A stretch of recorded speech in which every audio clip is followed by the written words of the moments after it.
72 Radio, the voice, views, and visions of the collective.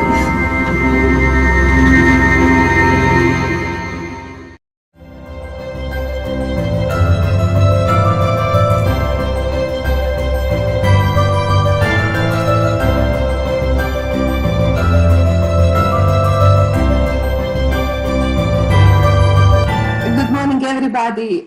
Today our topic is lung. And as a part of our respiratory system, you will hear about that from the point of the view from the three ladies who's coming from the different background.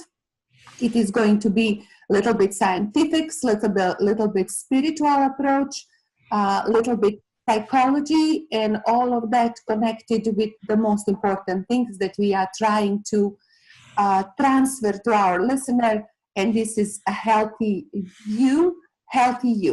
So lung, everybody has it, of course, and you learn through your school system certain part of the lung, importance of the lung as a part of the respiratory system. So let me remind you, it is organ who is main part of the respiratory system, has a left and right side. Left side is smaller because there is a need for the heart to be placed under the lower lobe.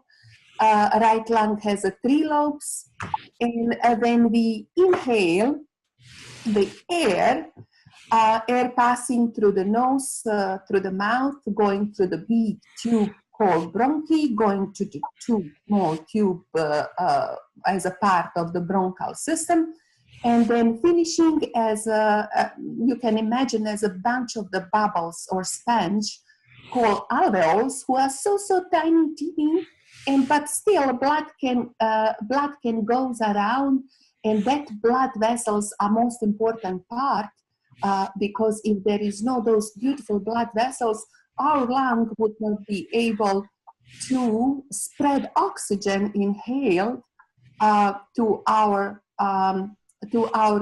circulatory systems, who then deliver that oxygen to every cells of our body and keep them actually functioning and working. What is the beautiful things with the lung is also delivering from those small beautiful cells, vessels in alveolar part. It is delivering CO2, carbon dioxide, back to those alveoli, and this is, guys, what we exhale outside in the atmospheres as side effects or the things that our body doesn't like to have. So, as you know, the lung, we cannot live without lung. It is interesting what happening in our embryonic part when we fetus and when we are baby, before we get out from the mother belly and breathe the oxygen. The lungs are not functional, but still body find a way to deliver oxygen through the blood that is going through the vessels of our mothers. It's happening when we were born. It's a happening tremendous physiological situation in our body. When we inhale that first breath, we opening everything that presenting the lungs that I just mentioned a little bit earlier. And this is why baby try to cry, because it's a painful process. That first breath is a painful process. And when we are dying, the last things that is happening is actually exhale, the last breath, that exhale that we are doing. So the lungs are having a lot of mythical, lots of spiritual messages to the world. As you know, all of our subjects in the past were on one or another level touching human spirit, human thoughts, and they are based on something that humans calling anxiety.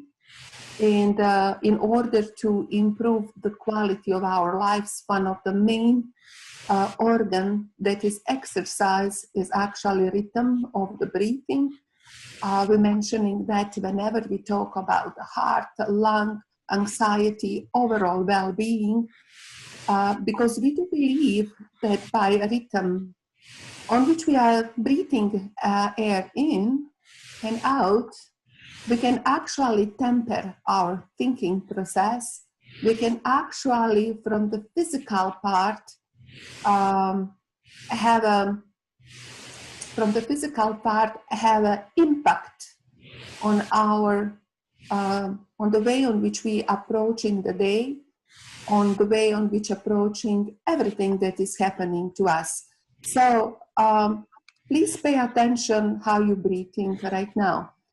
You will see that my talks start to be a little slower because I started to consciously breathe with a rhythm on which I'm talking, and that is helping me to focus on the subject that I want to transfer to you, of the importance of how important is deep breath in, deep breathing with a diaphragmal part of the body in order to achieve anything that you set up for your day to day.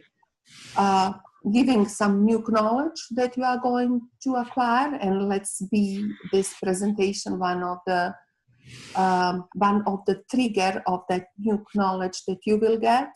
If you're reading the book, if you are about to run, if you are in the car, if you have a thought process that is paralyzing you, maybe the way on which you are going to release that knots that is preventing you of being today, right now, the best yourself.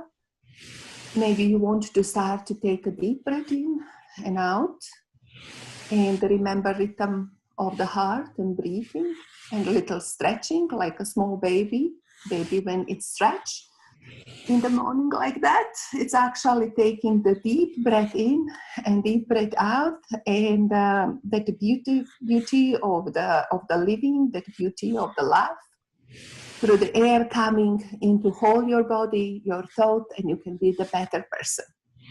I would love our Len to let us know about some mythical, beautiful lung function that she is aware of, and I'm full ear because I don't know anything about that. Thank you. Well, actually, so I'll just take a minute right now as we go on to introduce us again. We have Rebecca Shaw, who is a hypnotherapist, and Dr. Stela Susac-Pavic, who's a medical practitioner, right? And then of course I have my Jungian and my Tomatis background. And today we are talking about the lungs, and I thought it would be interesting to look at several other medical practices and how other groups of people approach the lungs, or even healing per se. So I looked into traditional Chinese medicine. Traditional Chinese medicine is referred to as TCM, and I didn't realize that. I've used Chinese medical ways many years in my life, probably for the last 40 years, through herbal medicines, even shamanism, their spiritual aspects, their totems. Well, this is Native American, but it crosses over into Chinese medicine. So I looked up how they approach the lungs, and it's one of the major aspects of Chinese medicine. They usually will, someone you would go to who's trained in Chinese medicine will take your pulse, but they'll take up to 12 pulses. They can check multiple organs in your body, and the lungs are one of those organs. And they're checking to see if your lungs are functioning correctly. So they count on the lungs to take in oxygen, to connect not just the lung meridian, but with the intestines, so the intestinal meridian, the upper intestinals, and then also the heart meridian. And those three together do exactly what you mentioned, Stella. They send the chi, that the energy of the lungs and of life, through the rest of the body.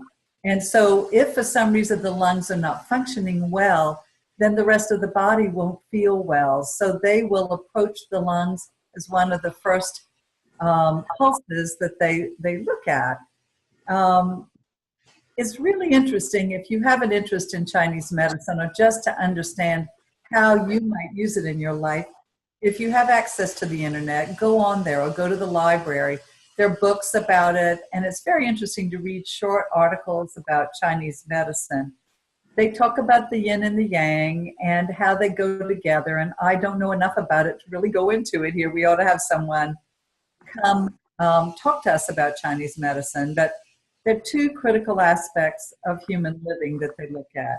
Breath is life to humans, so our breathing means we're alive. Just as Stella said, we're not breathing air when we're in utero. We're in the placenta, so we're surrounded by fluid. And when we're born, we come into the earth, we come into this place from our mother's bodies, and we take in air. And I hadn't thought that it would be painful, but of course, if you're inflating those lungs for the first time, why wouldn't it be?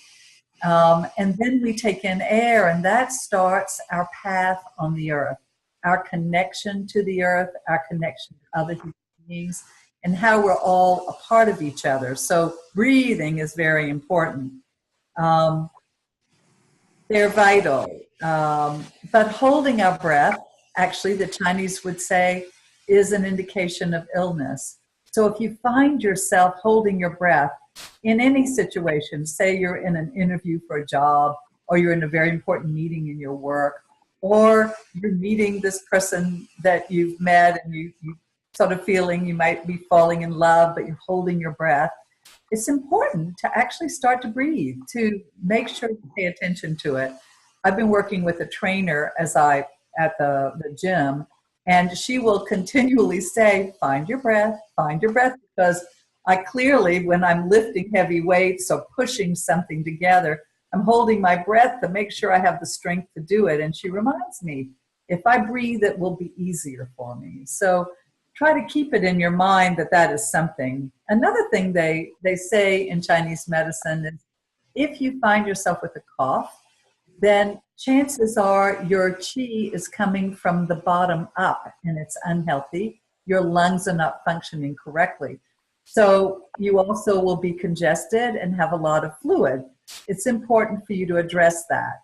Well, the main thing they would say to address is your emotions, that our emotions will affect how we breathe. And the main emotion that they associate is grief. And grief can go into depression. So grief is something the lungs will carry. And then, of course, there are many ways to address grief. Talking with somebody, praying, meditating. I mentioned I have a good friend, Jerry Fathour, who does the guided self-healing. I've asked her for assistance when I have felt loss or grief. And even my move from Arizona, it was an emotional time for me. And it's helpful to have different approaches to release that kind of pressure on your lungs and how it manifests. So if I had congestion or something, I do think about that now. I think, wow, where is it that I'm holding some grief, or how can I address that? One of the things the Native Americans do is they go out and they walk in nature. They put themselves on the earth. And I'll speak a little bit more about that, but I also, am really a follower of Louise Hay, and she's in her 80s now. And I think actually, Rebecca, we had talked a little bit about that, and maybe I'll let you talk about Louise Hay and swing back around to her if I have something more to address on that. But I know we both believe in the things that she has done. She healed herself of terminal cancer about 40 years ago, and then has shared all that with the world. So Louise Hay had written a book, You Can Heal Your Life, and she felt that there were certain commonalities to different health problems and ailments. And honestly, I've kind of turned away beyond that, because I've worked with so many clients over the years that I think there are some commonalities, like for the lungs, one of the general ideas is that if you're having problems with the lungs, it can be a sign of intolerance. What are you being intolerant of in your life? What are you not wanting to breathe in, essentially? But I have seen with clients that it's not always the case for that. So it is interesting, though, in any case, to look at what might be behind a health issue with the lungs, if there is an emotional component to it.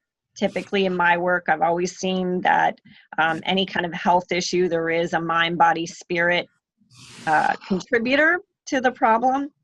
So when it's actually in the lungs and manifesting as a cough or asthma or something like that, it is physical, but typically there's some kind of thought issue, even traumatic event that preceded that problem. And in my work, in my practice, one thing that I found really interesting about the lungs that was a shocker to me is that when people try to quit smoking, they are actually more addicted to the deep breaths that they're taking than they are the nicotine. Unless they're smoking more than 2 packs a day, it's the mental habit and it's the habit of the deep breathing that they do at the end of a cigarette. So when I help people to quit smoking, I'm teaching them and advocating for them to do deep breaths, deep lung breathing like you would do when you lift weights, Len, or even walking the dog or doing yoga or meditation, jogging and running, of course. But to do those deep breaths for even just a few minutes, as a smoker would, but this doing it, I'm advocating to do it without the cigarettes at the end of your lips, is really soothing and calming. So that's something that I found really interesting. The other thing that I think is really interesting about the lungs is that typically you might notice that you tend to hold your breath when someone says something or something's done or you're watching something on the news that's upsetting to you or something that you somehow want to reject or get away from. So if someone asks you to do something that you don't want to do, you may, if you really start to pay attention now, you may catch yourself holding your breath. They tell you something you don't want to hear. You may catch yourself pausing, holding your breath, literally pushing back, constricting. What's really fascinating, the opposite's also true. If someone says, hey, can you come over and I'm going to cook this wonderful meal for you? You may notice yourself take a deep breath, go, that sounds so wonderful. Would you like to come walk with me on the beach? Yes, that sounds great. So the lungs expand and we take in more breath and more life force energy when something is happening that we're perceiving is positive, something we want to embrace, something we literally want to breathe in.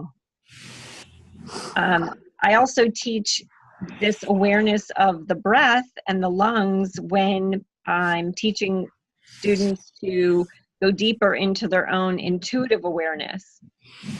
And again, when someone is asking you to do something, say you're trying to make a business decision, you're trying to make a choice about something, pay attention to your breathing. When you think about something, is your breathing tight, constricted? Are the lungs holding back? Or is that deep breath coming in? And it's almost like your body is this subconscious mirror to you, a subconscious indicator through the lungs, through the breathing, about whether or not a next step, a business decision, kind of choice that you have to make is right for you. So that's a really interesting thing I've learned for myself, is when my breath stops, when I hold back, when I push away, that's my body telling me no. We can even see it in other people. You can ask someone a question and oftentimes you'll know the answer before they even speak, because you'll see them stop, hold their breath or not, or take that deep breath in. And something else that I teach in my practice is a technique, which I want to share today, for clearing stressful emotions. And it's really something simple you can do. If you want to imagine, let's say you're struggling with anger, frustration, anxiety, sadness, any kind of what I call stressful emotion, any kind of emotion that stresses the body, stresses the mind, you could do a 5-minute imagery. I mean, you could take 1 minute to do this, you could take 5 minutes to do this, you could take 10 minutes to do this, your choice, but doing it regularly does help. And you just close your eyes, drop down into the body, especially in the lung and the heart area, and notice what stressful emotions you're holding at the current moment. And then imagine that those stressful emotions are like a dark cloud. It could be a gray mist, black if it's really heavy, but visualize in the lungs that that stressful emotion is the dark black gray color, and then do a 1 to 10 count, and with each number breathe out and imagine that you're breathing out that stressful emotion. And then with 2, imagine breathing it out again, and as you progress from 1 to 10, picture in your mind, if you're a visual person, that that gray mist or that dark cloud inside is shrinking and fading, shrinking and fading. And the idea is when you get to 10, that you imagine you've exhaled out that stressful emotion. And as you're inhaling, picture a color that seems healing or calming to you. Breathe into the lungs. Let's say you're having anxiety and you need more tranquility. You could picture blue. You're exhaling out the gray and you're breathing in the blue. So, and the idea would be when you get to number 10, the lungs are filled with this beautiful blue that circulates through your body and it's very calming, and the gray has gone for the day. So I love that imagery because it's very simple. I love teaching people imageries and techniques that are simple because we're all so busy.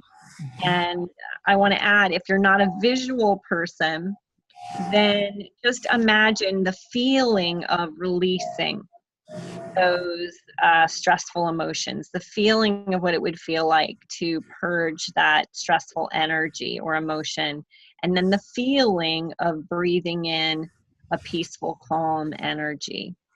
So I know some people will say, don't visualize, but you can do it with the feeling as well. So the lungs, for me, almost every new client I have, we start with this breathing technique for taking in more life energy, and letting go of what you don't want or need.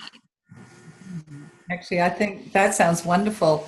Rebecca, we probably could have just done that whole exercise, the 3 of us, while you were doing it. I was really thinking, okay, for my day, where are we going and what are we doing? And that's part of what we wanted to do on this show too, was share some of our own experiences of dealing with our lungs. And Stela, can you think of, I mean, even with your children, any specific times when one of your children was really sick or had some issue with lungs, and the ways that you dealt with it? Was it all allopathic, or did you look at other modes? Interesting that you're asking me that.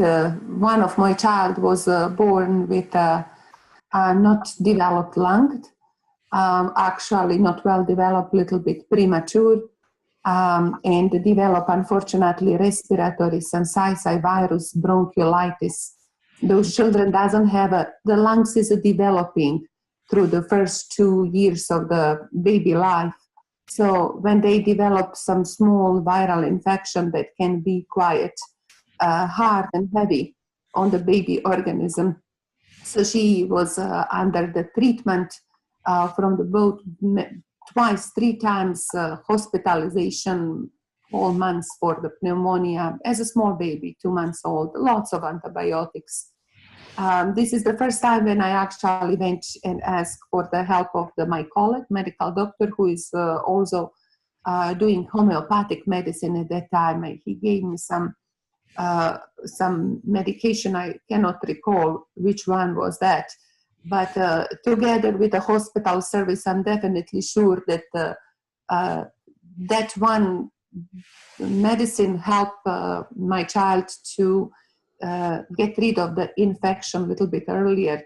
And her life was really lingering on the border, on the edge, for whole first year of her life.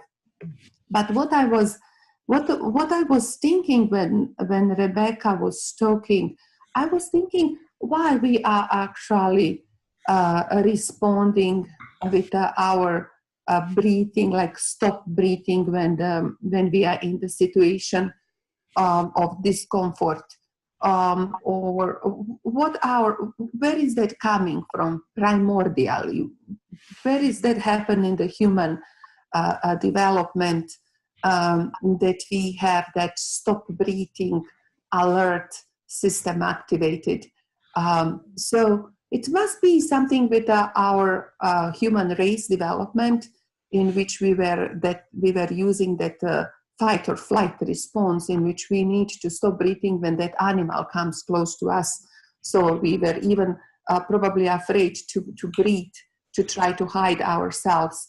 But maybe also on some level, our organism is doing that to prevent or protect from something. I'm not sure exactly, but it is also harming us on certain ways. So I do believe it's a very fine line in our consciousness to realize how important pattern of the breathings are. Because majority, when we are with family members, when we are involved in activities that are pleasurable to us, we don't pay attention to the breathing. It's a natural for us to breathe calmly. But when we are in the human interaction, or when we need to finish certain projects on the time, then we find out that we are stressful and our breathing is changing. So there is that fine line on which we need to realize what actually our sensitive system, neuromuscular humoral system, who wants to stop us from the breathing or holding the breath, what is actually something is telling us to stop and pay attention on something. So I think that is the things that we also need to start to pay attention. Why we stopped breathing, why we developed those very clearly signals from the mind body that we are doing or we are surrounding with something that is not natural to us. So I think that we also need to take that anxiety as well as the stop breathing patterns as a warning signs that we may be around the people who are in this moment are not good company to us, and really step back and not make any rash decision, and really reevaluate, because we're living in the world that's requiring to make a decision and with a rushed decision who are actually harmful for you. So I would really, I'm personally going to actually pay attention when I stop breathing, when my breathing partner is not in the rhythm, to see what a subconscious mind wants to tell me. Something must be wrong. So let's not just take the stop breathing as a negative things on which we need to clear emotion, but let's see what we need to clear ourselves from outside and inside. So that's what's interesting, Rebecca. You just trigger my thinking into that pattern. And Len, when you say that we are all part of the one, I remember reading one book in which the guy says we are so all connected with the air, because if you count, every human being who ever was born actually exchanged that air that we are breathing right now. Somebody else breathed that air, girls. We are breathing right now. This is how actually connected we are. Oh, actually, Stella, I like that idea and that image. Also, when you were talking about breathing and holding your breath, I know in yoga, I remember when my breathing became so strong that I could sit in my breath for 3 or 4 minutes without taking another breath. So it was that I breathed in and all the oxygen was in my body. So my body had enough oxygen to keep moving, and I didn't need to breathe out because it was part of the yoga practice to gain that strength. And I'm not there now because I don't still do yoga in the same way. But I remember being aware of how much control I could have over my body for that. I was still, I wasn't moving around or doing anything. It was very interesting. And I like the idea of taking notice of how we're breathing and where we are. So you bring up a really important subject, which is being conscious of who we are in the world. What is our inner voice saying to us? And for many years, we all just rumble along. We're with our families, we're with friends. If somebody says something mean or is not nice to a family member or even to someone just around you, we learn how to be in culture, and so we don't do anything about it. Well, I think we're in a time to take action. I think we're in a time that asks us to recognize who the people are with whom we spend time. Where do we get the right energy to have us breathing correctly and taking action that has value and purpose to us in who we are? And the action you can take is simply one of moving away. You don't have to be mean or step out of your own value system, but you can decide, well, I did this today with this person, but I may not need to spend other time with this person. We're not at the same place at the moment. We're not in the same thought process. We're growing on different paths. So there doesn't have to be a judgment, a negative judgment, but rather a judgment for yourself of, is this where I want to be? Am I manifesting the kind of life that I want? And does it make me happy? Am I feeling good about what I'm doing? And that really does contribute to the way we breathe. And well, one other thing I wanted to really talk about today is manifesting. And it's become so clear to me how important our words are and our thoughts. And I even will mention this in every show because I think we're in a world now where words just act so quickly, they manifest so quickly. And I find in my own thinking, if I switch around a thought process, that it affects me. So for instance, if I think I don't feel well today, and instead I say, oh, I feel really great, and I choose excellent health, that even if I hadn't felt well right then at the moment, that within an hour I start feeling better. And it is such an immediate response to my thoughts that I've given some thought to that. Where does that come from? You know, it comes from our belief system. And even in the Christian religion, I'll just, go there because that's where I grew up. But I think it's in indigenous paths all over the earth. In the New Testament, it says, in the beginning was the Word, and the Word was with God, and the Word was God. And so I've taken that to heart, meaning are my words God-filled? Do they then manifest from there? And I feel they do.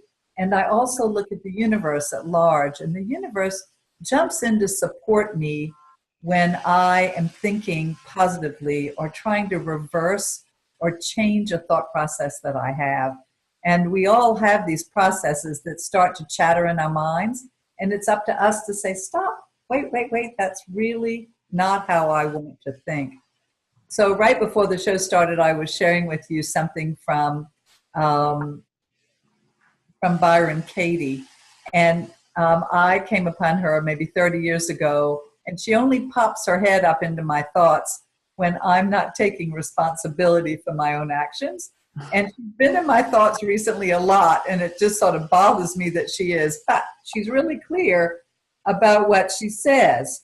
And I went on her website, and I'd like to read you one thing that she wrote because it's helped me stay clear about how I'm thinking these days. So she wrote, I discovered that when I believed my thoughts, I suffered, but then when I didn't believe them, I didn't suffer, and that this is true for every human being. Freedom is as simple as that. I found that suffering is optional.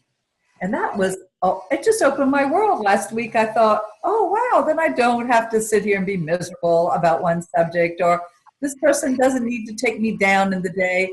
I can be up.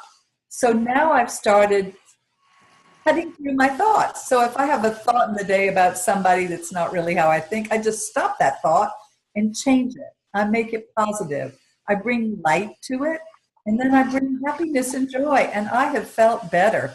My breathing is better. I have felt lighter and healthier. Have y'all had any experiences like that? I would like to tell you something that comes to my mind at the moment when you start to talk about the power of the word, spoken word. Also, Christ says in the New Testament that nothing that comes into us does not make us, I don't think so, he says dirty, but I forgot American word, so I apologize. But what comes from our mouth.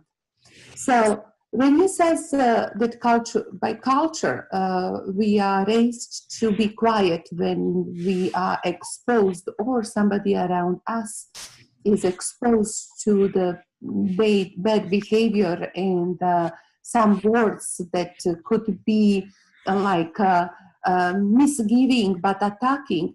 I think it is the moment that we teach our children, that we call that bullying, but also the bullying is very present in adult society from the highest level to the lowest level. We don't have a good examples about bullying in this moment. So it is the moment for each of us to speak. Do you understand how your word affecting me and affecting your surrounding? By your words, by the way on which you're expressing your opinion, it's actually harmful for my soul. It's harmful for the people around you. So I think it is not something that we want to be attacking, but sort of clarify to the person of the type of the character that she needs to do or he needs to do something with the way on which she or he expressing with the generosity toward him in order to eventually change the next step in that human life, and let them know your words affect me on this and that way. Is this what you intend?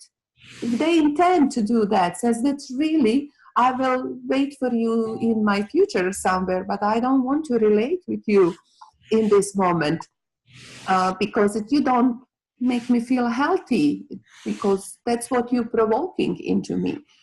And in a rhythm of the breathing. So very calmly, without feeling any guilt, we need to start to express and teach our children and teach our society that the word that they are using are actually harming themselves and the society around us. So I am all for vocalizing emotions, all for. So I'll say one thing there, Stella, that'll give me some courage because, my tendency is to think, all right, this is not the way I think. If I'm in a group, I don't want to necessarily change the tenor of the group, but the way you put it gives me permission to do it in a kind way, which is this is what's happening to me. So no one can really criticize what I'm saying because it's about me. And is that what your intention is? I think that's brilliant, Stella. Thank you. It's very Let them think that we are sensitive, but or not sensitive. There is a different kind of the persons in the world, but the majority of the persons are not aware of the intention. Some of them they are of intention. So it's a very good to point in order to stay the friends, in order to make a better society. Oh, I think it's a lot of sense. Rebecca, you have anything to chime in with? Well, I like what you said about Byron Katie and, the suffering, because similarly, a quote that I heard years ago has always helped me, and it's supposedly a Buddhist quote, and it's the root of all suffering. Resistance to what is the root of all suffering. So when I'm suffering, I will ask myself, what am I resisting in this moment? And then I ask myself, can I change what I'm resisting? Do I have the power to change something in this situation? And if the answer is no, there's nothing I can do about this at this time, then I feel my only option is to change my thinking. So it's in a roundabout way exactly what you were talking about, but it's like a mental process, a strategy, if you will, that I go through. And so that's what helps me. I love it. Yeah, You know, it's if great. I'm suffering and I can't change the situation, I even joke with myself and I'll say, okay, well, how's that, you know, and if I say, okay, the only thing I can change is my thinking, and my thinking is making me suffer, I'll say, okay, how's that thought working for you, Beck? And I laugh and I say, no, it's not working for me. So what do I want to think instead that will allow me to be neutral, happy, laugh, but diffuse the situation? And, you know, that's where my inner rebel comes out. I get rebellious when I feel like some situation owns me or some person is Yes. affecting me, especially if that person or that, you know, doesn't really care how I feel.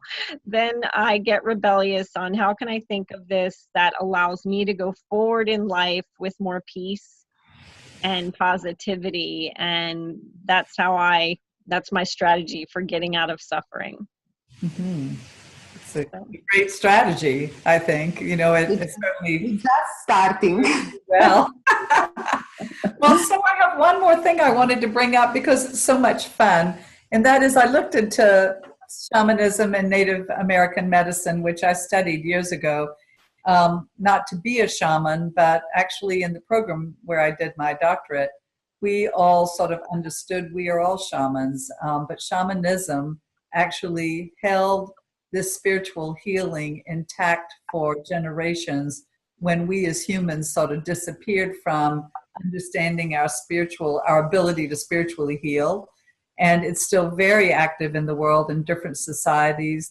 Asia has very active shamans, as does South America, and here in the United States in Native American work. But I wanted to just bring up totems, because totems are a lot of fun as well as helpful.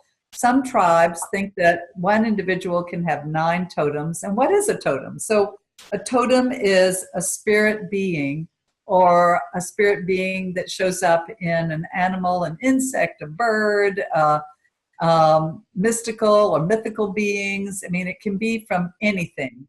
And if you're interested in what your totems are, you can go in search of them, but let me just give you a heads up that they choose you, and they're already chosen. So you have had totems around you all of your life, according to Native American beliefs, and they assist you, and they actually help define who you are, or they just mirror who you've defined who you are. So you can go online or go to books in the library again and look up Native American totems. And so that's why you would see totem poles, you would see little animals that people wear around their necks.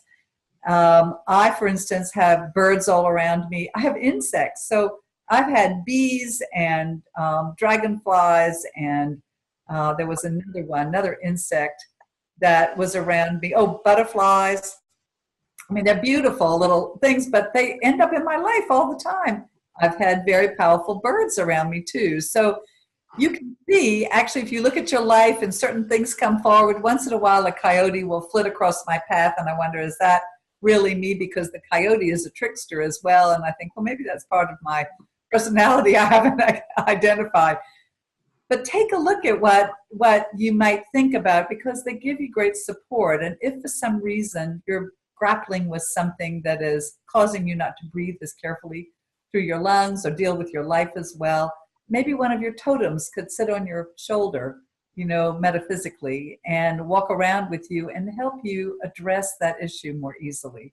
I'm just a real believer in mixing up all these things. I really value Stela's knowledge. She's my doctor, and I call her on when I really need her from an allopathic standpoint. I call Rebecca when I feel like my mind won't stop working and she can help me go somewhere else. And I call on a number of other people who are part of my whole healing team.